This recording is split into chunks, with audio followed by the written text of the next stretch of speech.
This is a Subaru BRZ S from 2015, and this is one of the latest cars to receive an engine swap with update 1.57, and today we're going to check out if the engine swap is any good. So with that being said, let's get into it.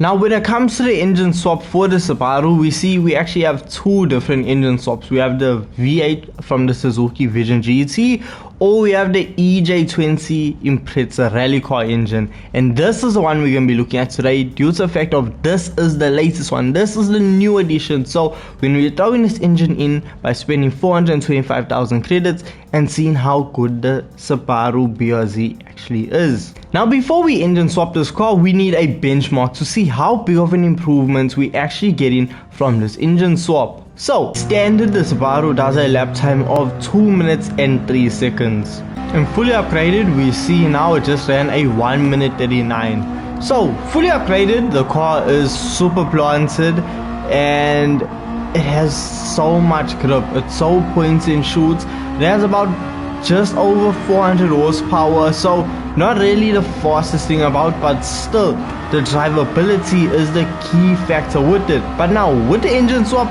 we should see a lot more power and just top line speed coming from the Subaru BRZ. So now with the EJ20 engine from the Impreza rally car, we see that the weight remains the same, but the power does drop. But remember, we still need to take this car over to a tuning shop to unlock the full power capabilities of the new engine swap.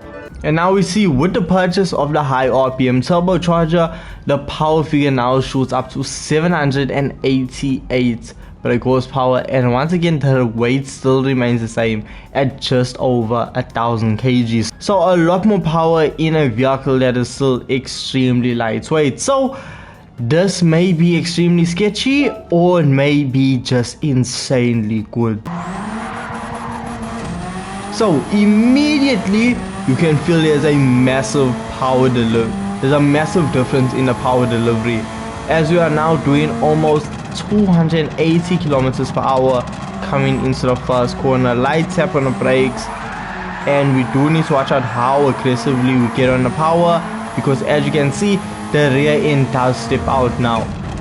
But still, the vehicle is extremely points and shoots, no lot of funny business. And with the extra power now, the vehicle is really just chugging along.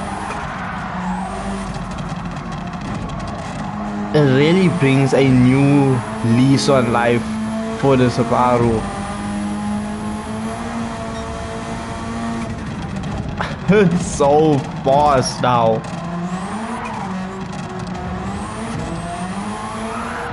Now with it having so much more horsepower, yes, the rear wheels do light up a lot more compared to when the standard engine was fully upgraded. But considering the fact that we almost double the standard power, because with the car now producing 788 brake horsepower, that's a lot for the little Subaru to handle. But it's still maintaining composure. It's still somewhat decent. I say that as we are sliding about, but whatever time we lose sliding about, once we hit a straightaway, we make a world of a difference. Because look, the standard engine did a 1 minute 39, and we see now we just ran a 1 minute 34, and that's with me sliding about and things. So we see with this engine swap, it does have a massive improvement. But we're just gonna go around now for a second lap to see if we can't just improve on that lap time to get the full capability and just see what the actual engine is capable of. Now we see I managed to set a lap time of a 1 minute 33, almost a 1 minute 32 in this vehicle. So look, this car is a lot faster, but that's not the biggest advantage with this engine swap. No. With it being a rally car engine, that means this car is going to have great fuel efficiency. So with the vehicle having great fuel economy, that means we can use it for money grinding events. And the first one I wanted to test it out around was a WTC 600 around Tokyo Expressway. Now this is actually the fastest event to use when you want to make money, and it is also the sketchiest one to use at the same time. but it is the fastest one to use because why? Well, you get to wall grind.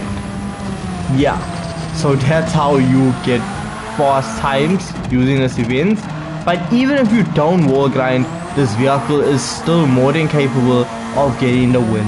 But the biggest thing is fuel consumption. As you see now on fuel map level 6, we see the vehicle still has tons of fuel remaining, and we see that led to a total time of 24 minutes and 53 seconds. We see I lapped every single opponent except the person in second place. Now I'm not going to get a clean race bonus because I did run wide, but still 550,000 credits is not too shabby. And you know what, I'll take half a mil for 25 minutes of work. But if you want to guarantee 825,000 credits every single time, well then you need to head on over to the WTC 700 around Le Mans. All you have to do to take this vehicle from being under 600 performance points is simply change the tire compound and you are good to go. Now we see that the vehicle is still under 600 and the vehicle is far below 700 performance points, but with it being at 650 performance points, it's still gonna be fast enough that we will not have an issue with the vehicles we are racing against. Because look at this, look at the acceleration. Now we put the vehicle on fuel map level 6 to just guarantee us 3 laps of fuel before we need to dive into the pits. And as you can see, with us going, the laps remaining is decreasing until it is going to stabilize a little bit later on in the race. But right now all we have to do is focus on making as many overtakes as possible.